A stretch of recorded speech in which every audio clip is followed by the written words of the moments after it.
Hi, I'm Kirsten Stanley, and I'm honored to be here today with Don Jones to talk about polo. For me, I've been a rider for 15 years, and most recently, since I have stage 4 breast cancer, the last 7 years, it's been my therapy and my escape to be on horses. Because there's no better way to kind of forget the worries that you have and to be there with an animal that truly gives you a compassion and a different sense of being. But I do not know much about polo, so it's an honor to have an opportunity to kind of get a little bit more involved in this sport. And I was just talking a little bit about the mallets that are here, and Dawn was going to give me a little bit of a primer on the shape and how I use it and what I use it for. Yeah, so to answer your question, first of all, we do use a mallet in polo, and it's made out of bamboo and wood, and there are different lengths depending upon the size of horse that you're playing, and everybody has their preference. I'm going to be riding a horse that requires a 53-inch mallet, and it weighs about 510 grams, and again, it's very personal. It's like a tennis racket, like you have your grip specific to you, or golf clubs, there's specific length or weight, so it's the same thing with mallets. The mallet head can be slightly heavier or slightly lighter, it just depends on the preference, and the cane can be slightly stiff or slightly whippy. And this one's somewhere in between. So we hit the ball here on this edge of the mallet, not the tips, and we try to hit it in the center right at the cane. And we're hitting this ball, which is made out of plastic, and it's been made by a company called Texas Polo, which created a way to create a uniform size and weight polo ball. And it does sometimes change shape over the course of a game because it's getting hit enough times during the course of a game that it's not going to be perfectly round when we finish. How long have you been playing polo? I have been playing polo for about 23 years, and I was first introduced to the game by my husband, Tommy Lee, and it's something that we can do together, so I was determined to learn to play the game. And for many years, I played a lot of mixed polo, mostly with the guys, because there weren't that many women playing polo, just a handful at the time that I knew, and many of them became my teachers, like Sue Sally Hale, Sunny Hale, Carolyn Stemmel, and my friend Clarissa Echezarreta, who's a brilliant rider and polo player. And I would imagine that women, you're talking about mixed, how does it change being in a mixed field versus in an all-women's field? Well, it's interesting because in the mixed polo, sometimes the women don't have as many responsibilities as the captain or the anchor of the team, whereas in the men's or mixed polo, the higher level players and men's that are professional are able to hit the ball a lot further and much faster. The game's a little bit faster, but the women players in the women's specific, everyone has to work in that level of polo. We all have to do a job, and we have to make set plays just as well as the men, but it's maybe not as far as the distance is concerned, but we're now getting just as fast as well because we're using the horses that are the same quality as the men's polo. In the last few years, it's really reaching a higher point of professionalism and excitement. Now, you put me in a shirt that has a number on it.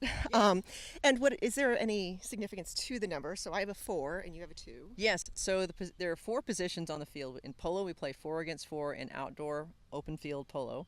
And position number 1 is to attack goal. And you're pulling the team down the field, stretching the field. The number 2 is sort of like in hockey, sort of the, I don't know what the term is called, but you're the defensive. You're like out to kind of eliminate the number 3 on the other team. If you can sort of push them and prevent them from making plays, that would be the job of number 2, and follow up the number 1, pushing forward. The number 3 is the captain or anchor that sets the plays, turns the ball, sends it downfield, tries to see the whole field and command the 2 in the front. The number 4 is the defensive player. You can't necessarily sit in the goal. That's not recommended because it can be dangerous as people are coming through. But you can position yourself to mark other players to push them out of the way and take the ball and back it to your teammates. Okay. So back shots are very important in polo for defensive plays. But the number 4 can also turn the ball and then make a set play with the number 3. I did learn once that there's a significance to the line, so I can't cross certain lines, or there's in terms of getting it down the field. Yes, there's a basic set of rules that were implemented in the late 1800s that have been changing and evolving as of today. We still use our rules, which is mostly for the safety of the game, because we've got 8 horses on the field playing against one another with players, and 2 umpires on horseback as well. So you've got then 10 horses on the field. So everyone has to be very aware of where the line is. So when you hit a polo ball, it creates a line, and on that line it's like driving down the street. You're either on one side or on the other. You can't be crossing that line, certainly in close contact with the opponent, unless you're going to push on that opponent. You can bump an opponent before you get to the ball once it's been hit, and fairly take the ball and send it maybe in a back shot, to make a defensive play. But you certainly don't want to cross in front of a player coming at a high rate of speed trying to take the ball at that stage. Only play you have is to either hook that player at their mallet or to bump them fairly shoulder to shoulder before they get to that ball, and if they're behind, you've got to wait for them to catch up or check up to meet them the best you can, shoulder to shoulder. So it's a safe game. We were talking a little bit about what amazing athletes you have as your horses, and they certainly probably could run me down the field without me having to do anything because they've played this for years. And you were saying that some of them are run. How early would you start the horse, and how long can you use the horse? Well, in the polo world, horses can start as young as the age of 5 in playing polo, but we usually like to see them start playing competitively around 6 years of age, and they start to become really more veterans of the game by 8 to 12. That's sort of their best time of their playing life, but that doesn't always apply. Sometimes they can be even older and still give just as much as when they were 8, but by the time they get to be 18, then they start to slow down. They're aging, but they still have all that knowledge, and some of them really enjoy being on the field, having a purpose, and in a herd playing the game. And polo is one of the sports where horses can be like themselves out in the pasture because they're running in a herd together. There are 10 horses on the field, and 8 of them are competing with each other, and they are very competitive. Some pin their ears back and they bump, and they're like, I'm going to win, you're not going to be faster than I am. And some know when to turn. I mean, you use your legs. You don't really use the reins that much. You're using your legs to move them left to right. The reins are really for forward to go, pull back to stop. Some people do neck reins, so horse responds to the reins across the neck sometimes, but I'd say the peak age is between 8 and 12 for the polo horse. How many do you have when you would play a match? Well, it depends on the level of polo you're playing. I mean, in the men's Argentine Open, they play 8 chukkers. Sometimes they go into 9 chukkers, which is a period, which lasts about 7 minutes, depending upon which country or which rules you're using. 6.5 minutes, the bell will ring. You got another 30 seconds if the ball doesn't go out or over the back line, out of play. You still have that extra 30 seconds to try to reach the goal if you're headed to goal to try to score. So in women's polo, typically in most of the world except for Argentina, we play 4 periods or chukkers. So I prefer to take it at minimum 6 horses to the field if I can, so I'm playing 4 throughout the game, but I can also switch to one other horse if I wanted to during the course of a period or chukker. During a penalty shot, for instance, that would be the perfect time to make a switch, because the horses do get tired. If you make 2 or 3 quick runs, if you can, switch them during the chukker, and you're allowed to do that. But again, if you leave during the course of play and it's not during a penalty shot, you're leaving your teammates against 4 other players, and that's not always a good position to be in. So it's all very strategic. It's like a chess game and hockey combined. There's a lot of physical contact, but it's also very strategic, and there's just a lot of there are a lot of plays you can make to outsmart your other your opponents. So tell me a little bit about the event on the 23rd. How many checkers will be played that day? Well, in the women's, the U.S. Open Women's Championship, we play 4 chukkers, and it's got an interesting history. But this will be the first year it's ever been played in Florida, and the first time ever that it's ever been played on Field 1 of our main venue for polo in America. So International Polo Club Palm Beach has been hosting the men's U.S. Open for 16 to 17 years on Field 1 International Polo Club. That's a prestigious venue to play in. And just 2 years ago, the Argentine Association of Polo hosted the Women's Argentine Open in Argentina at Palermo, which is their sacred venue to play, and that's the first time ever. So they did it again last year, and I think it's really time for us to do it here in the United States. And thankfully, between the USPA, US Polo ASSN, and International Polo Club, we were able to coordinate a way to play the finals on Saturday, March 23rd at 11 o'clock against 2 teams that'll meet out of 8. And that's also sort of record-breaking, is to have 8 teams listed into the Women's U.S. Open. But that's a number of players we're attracting from around the world to play in the tournament. So they'll probably take anywhere from 6 to 8 horses to the field per player, per team. And you can go with less, but at that level, from 18 to 22 goals, and that's the combination of the handicaps of the women playing. Out of all 4 players, you can add them up to 18 to 22. So you can have 2 10-goal players together, that's 20, and 2 1-goal players, that's 22. But you can't exceed that, but you can be below 22 if you like. But it's going to be played what they call in a flat. They're not giving any handicap goals to start with, so it's 0-0 from the beginning. It's just you come to the field with the best you have and play. So can I ask what your handicap is? My handicap in the women's handicap is 6, and in the men's mixed, it's 1. Okay. And in the mixed arena, it's 2. And a novice starting would that be a negative, or would it be a 0? Well, in the mixed handicap, it would be a -2, Okay. but in the women's handicap, it would be 0 goals. As you mentioned. Yes. Start. Yeah. Yeah. So the women's handicap was only recently created in, I'd say it was in 2009. It was actually contemplated, but it wasn't really implemented here in the United States until 2014.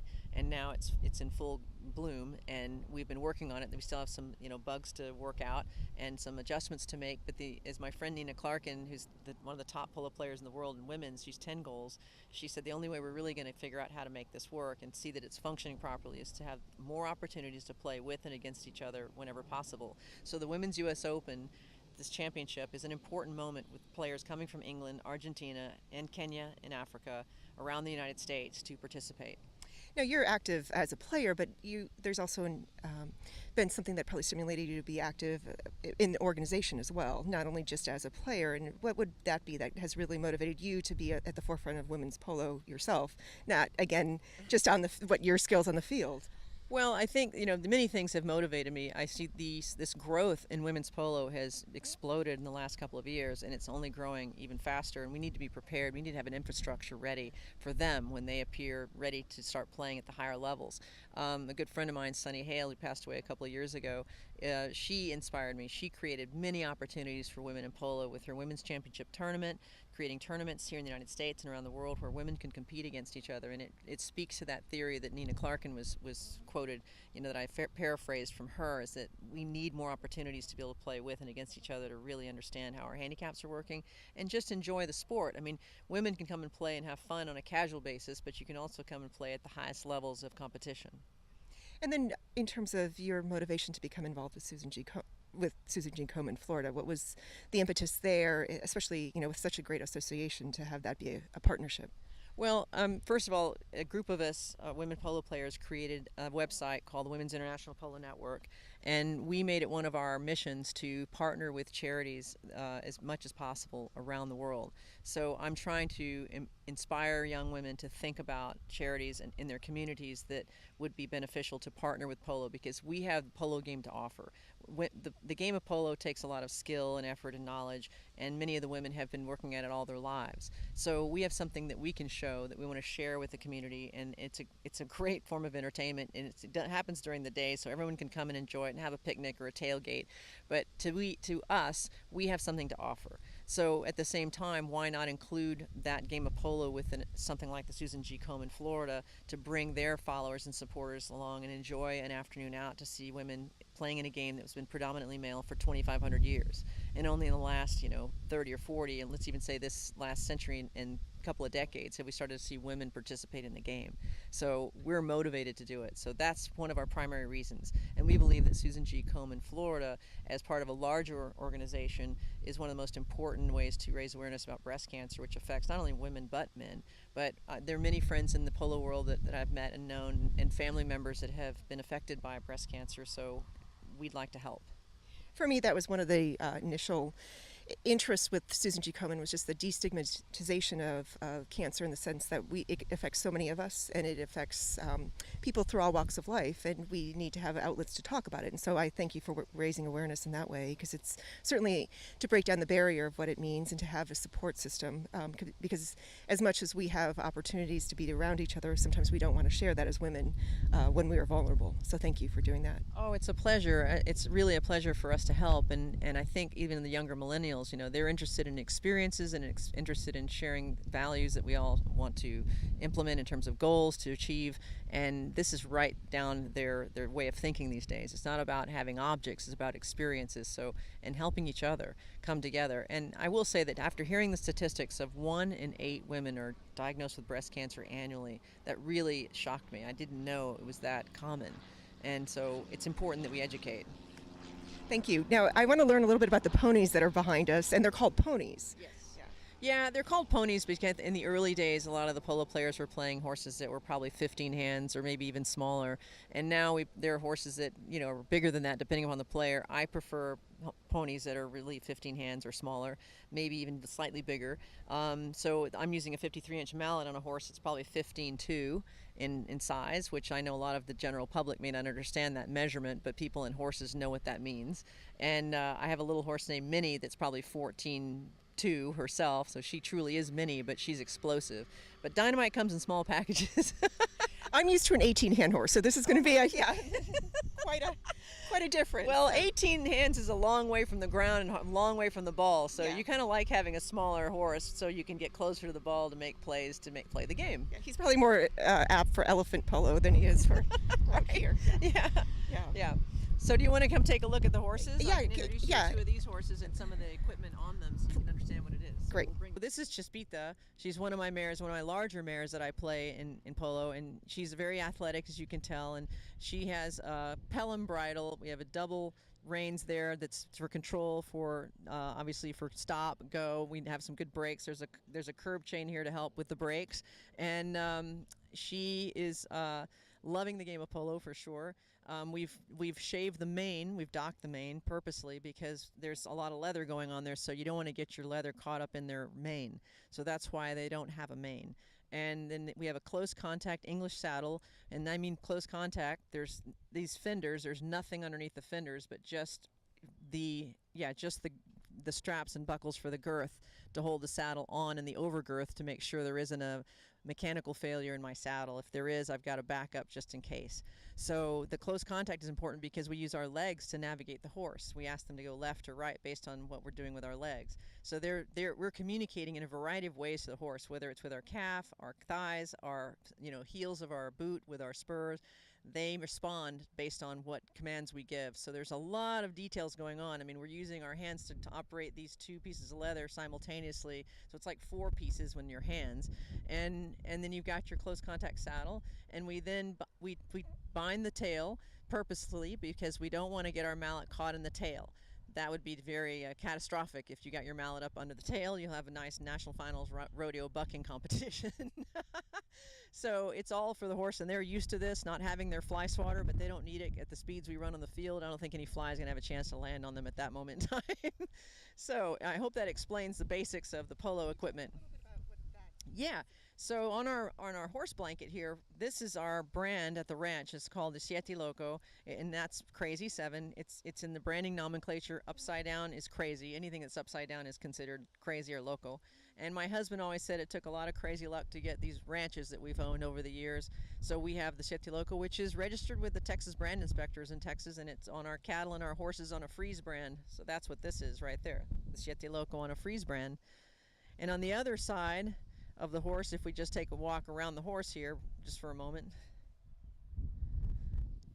we're trying to give a shout out to the Women's International Polo Network, and once again we have hopes in our group of women polo players that we can get women from around the world to join our cause and participate in polo and be involved in the network, which is a nonprofit organization, and it's free for everyone to use, but we're always welcoming any donations to help with our basic management fees every month, which are not very high, but we've gotten the most important infrastructure finished, which is building the foundation of the website. So we're pretty proud of it. And on the logo, it looks like it's the continents of the world on the horse. It's not just a paint horse, but it actually looks like the continents. So it's the International Women's Network. Go visit our website, WIPNpolo.com, and learn more about it. So I just want to show you a little bit about holding the mallet properly. So we call this a leash, and this is important that we not lose our mallet on the field. So sometimes our hand comes free of the mallet handle, the grip, but what we do is just put our thumb in, wrap it around, and then we put the butt of the grip in the palm of our hand in the glove. So that way we have a firm grip on it. And one of my polo teachers, Cacho Merlos, once said to me, it's like holding a canary or a little bird in your hand. So you hold it firmly by its butt and gently around the top of its neck. So you don't want to hold too tightly at the top or you'll lose control of the mallet. You've got to have a little bit of flexibility. So again, as I said, you really want to be able to hit the ball more about, it depends on where you are in the field and how fast you're going, but we're trying to hit that ball right in the middle of the cane on the mallet head, and the mallet head's on the side. Not the ends like croquet, it's here on the side. And we have a little bit of a shave on one end of the mallet so it doesn't impede the stroke of my stroke on the ground. I don't hit the ground. And I was saying a few minutes ago that it's very interesting to me how much she has to lean in order to to play the game, and you were saying depending upon your position, it's how far forward you lean. And for me, it's counterintuitive because I want to sit back when I'm on the horse. So position wise, are there tips that you have? And also another thing I'd like to learn about is as you're swinging, how do you swing? You know, there's probably nuances to small swings and then the large kind of stroke. Yeah, there are. Well, in polo, you're doing everything on every side of the horse all at the same time. So depending upon moving forward, running down the field, or stopping and turning, for me, I do lean forward. So if you want to back up a little bit, so sometimes I'm leaning forward here to push the ball forward, and the mare already knows when she feels me leaning forward. She knows that I'm wanting to move. She's walking on her own. I did not ask her to walk on her own. She knows how I play. So she feels me leaning forward. It's like, okay, we're moving, and she can see with her vision I'm now tapping the ball. So in her mind, we're going to goal already. So she's a veteran. She knows this. Now in terms of the stroke, a half swing is always a nice swing, and you just literally are feeling the weight of the head pendulum to hit the ball. So literally it's up and through. And normally I like to kind of turn my right toe out and put my left knee in as I'm coming to the ball and hit it forward and follow through. Now on a larger hit, sometimes some people will come back like a full swing. They'll come back and then come up and then bring the mallet through. So it's very close to the chest. It's almost like archery. You're pulling back the string and then swinging.